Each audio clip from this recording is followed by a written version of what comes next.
Okay, this screencast is going to pick up with the events and just kind of the steps that will eventually lead the United States to joining World War II.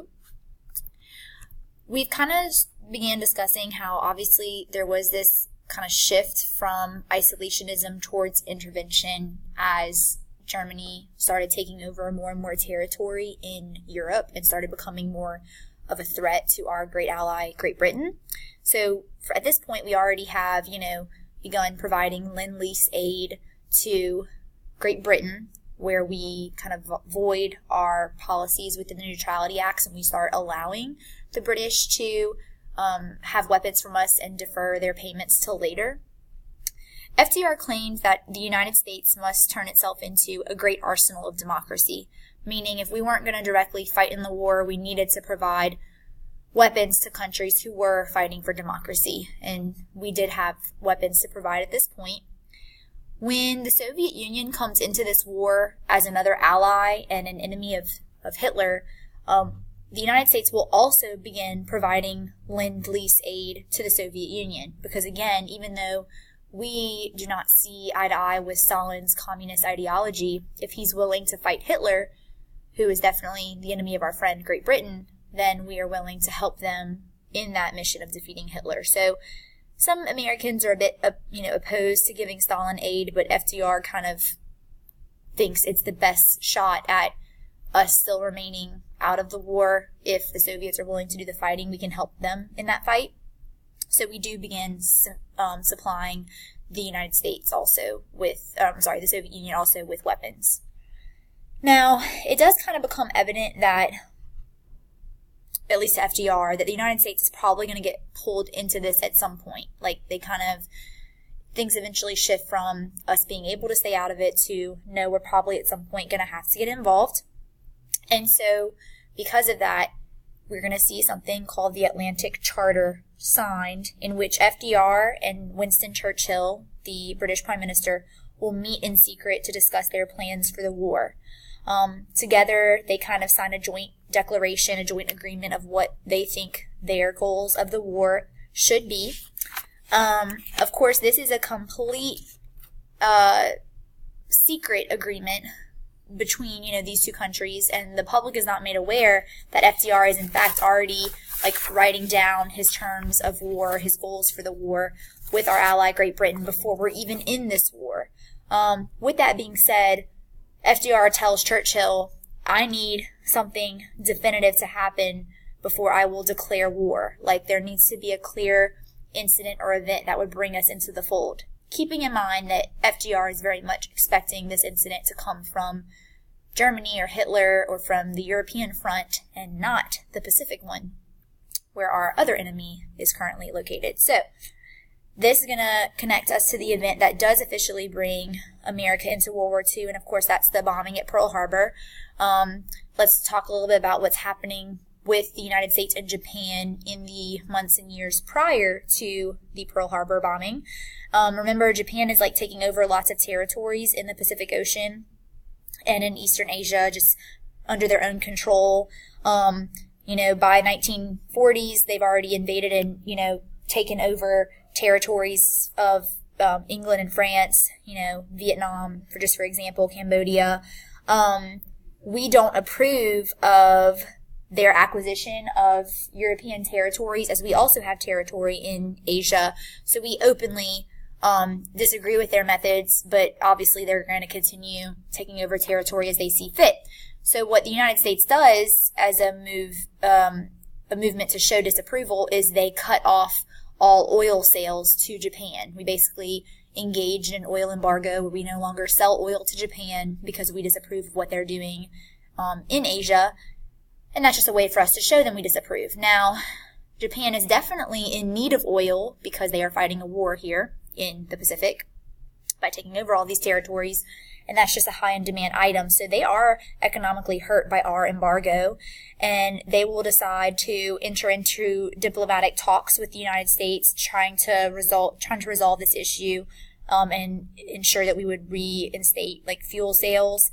But this diplomatic talk just results in Japan cutting off all relations with the U.S. altogether. So Clearly, our situation with Japan is not ideal right now. We're in a little bit of a tense situation, but we were in diplomatic talks, so we're not expecting a violent response from them in the way that they give us one. So, let's now kind of talk about the event that is Pearl Harbor. Even as those diplomatic talks between the United States and Japan were taking place, General Tojo was already kind of preparing Japan for war. He was already kind of making all of the arrangements to execute this surprise attack. Now, there were several warnings that kind of got missed in terms of the U.S. being prepared for this imminent attack. For example, the U.S. military had broken some codes. They did learn that Japan was, in fact, preparing for an attack on American soil, but the U.S. did not know when or where. So we have reason to believe there will be an attack, but if you don't know when or where, then there is no means for you to be able to warn the American people, and thus you can't tell the American people, there's going to be an attack, but you don't know where or when it's going to take place. That would just instate a situation of chaos. So that one, they do work to try to figure it out quickly, but it happens before they determine that it's in fact going to be Hawaii.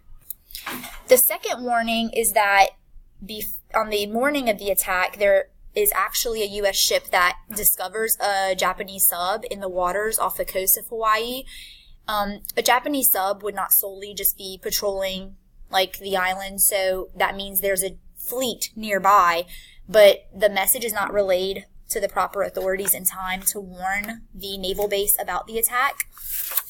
And then another warning is that the radar did pick up that there was a large movement of planes into Hawaiian airspace, but someone monitoring this radar dismissed it as U.S. planes and not, in fact, foreign planes. And so, point is, we know, the government knows some things are not looking good and that an attack might happen. We don't know when or where, so the public is not warned. By the time they even consider Hawaii being a target, the attack already begins. So, essentially, around 7 in the morning, I think maybe a little after 7, maybe closer to 8, you don't have to know the time, whatever.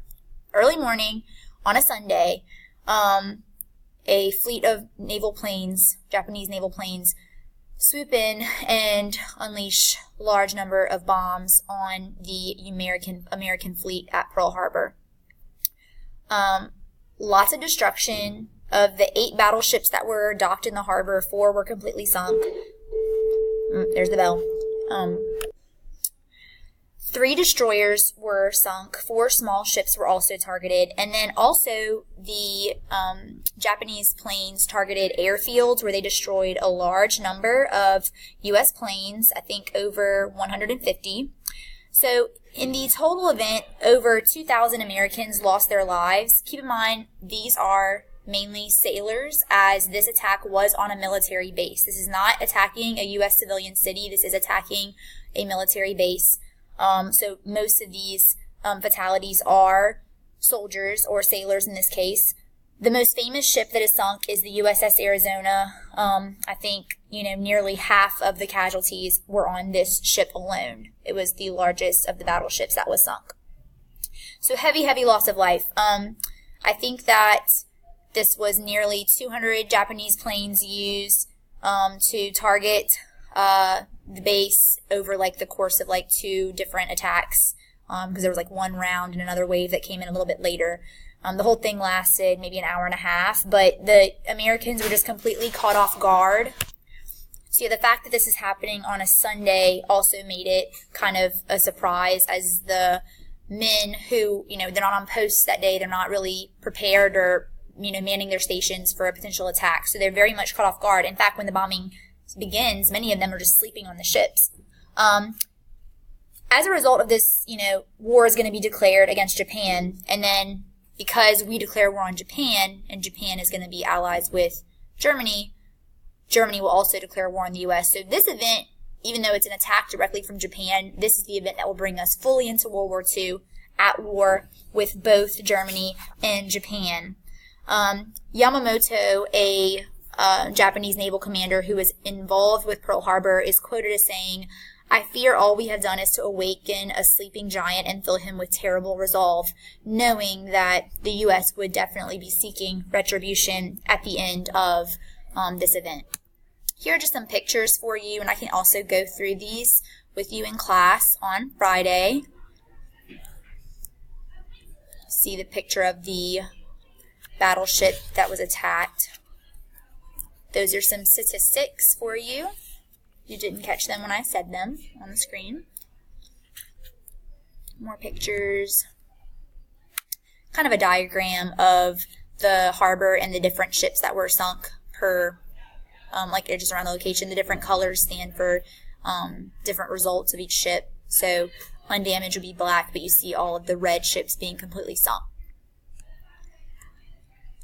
Other photographs. Newspaper headlines. Please feel free to pause any of these images too if you want to read them. You can just pause the YouTube video. These are going to be some propaganda posters published after to reference like the avenging of Pearl Harbor.